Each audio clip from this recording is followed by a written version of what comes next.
স্বৈরাচার খুনি শেখ হাসিনা বিদায়ের পরে আবার জুলুম, আবার অত্যাচার, আবার অবিচার, আবারও আগুন, আবারও খুন, আবারও দখলদারি, আবারও চাঁদাবাজি।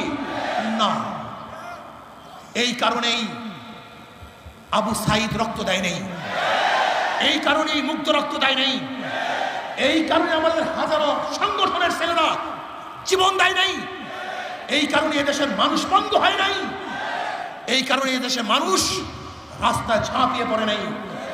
আমরা আগুন সন্ত্রাস বন্ধ করতে চাই, আমরা জুলুম বন্ধ করতে চাই। একটা চিহ্নিত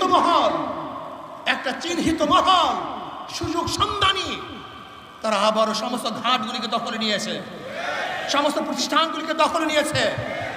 না, দখলদারদেরকে আমরা দেখতে চাই না।